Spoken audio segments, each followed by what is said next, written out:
बाबा आ रहे हैं नंगे पांव।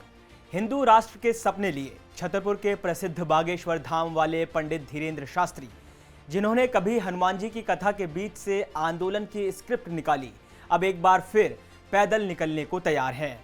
बाबा अब नवंबर से हिंदू राष्ट्र वॉकथॉन सीजन 2 लॉन्च कर रहे हैं और ये कोई छोटा मोटा ट्रेल नहीं होगा, बल्कि इस बार 400 गांव, 3 राज्य और 131 किलोमीटर की लंबी पदयात्रा का प्लान किया गया है। यह यात्रा दिल्ली, हरियाणा और उत्तर प्रदेश के गांवों से होकर गुजरेगी। बागेश्वर धाम वाले पंडित धीरेन्द्र शास्त्री हरियाणा के पानीपत में 3 दिवसीय हनुमंत कथा के लिए पहुंचे हैं। कथा के पहले दिन हरियाणा के शिक्षा मंत्री और दर्जनों श्रद्धालु वीआईपी सीटों पर विराजमान थे। बाबा का दावा है कि वह उन गरीबों तक पहुंचेंगे जो वीआईपी पास या हेलीकॉप्टर लेकर उनके दरबार नहीं आ पाते। पंडित धीरेन्द्र शास्त्री ने कहा कि अब हम पैदल चलकर उनके घर जाएंगे और उन्हें गले भी लगाएंगे। धीरेन्द्र शास्त्री ने मंच से साफ किया है कि यह सिर्फ यात्रा नहीं है, बल्कि मिशन है।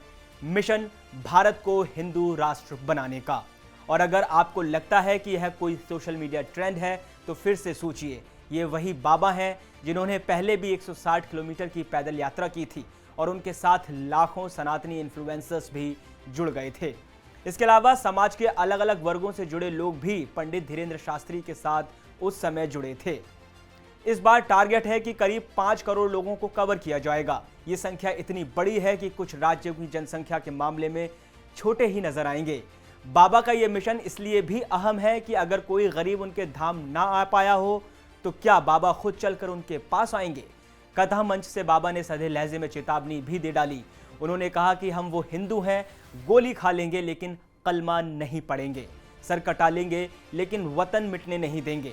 पंडित धीरेन्द्र शास्त्री ने आगे कहा कि 10 रुपए के लालच में दुकान का नाम बदलने वालों, सुन लो, हम जैसे हैं वैसे ही रहेंगे और जब तक भारत हिंदू राष्ट्र नहीं बन जाएगा, तब तक हम आंदोलन नहीं, हिंदुओं को आंदोलित करते रहेंगे।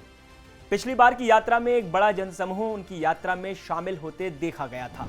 भीड़ इतनी कि बाबा को खुद सामने आकर यात्रा में लोगों को शामिल ना होने के लिए कहना पड़ा था, जिसके चलते प्रशासन और शासन दोनों के हाथ पांव फूल गए थे। अब देखना यह है कि इस पैदल यात्रा में कितने लोग जुड़ते हैं और यह यात्रा पिछली बार की तरह कितना भव्य रूप लेती है। इस वीडियो में फिलहाल इतना ही। बाकी तमाम खबरों के लिए आप देखते रहिए आया ऑन भारत।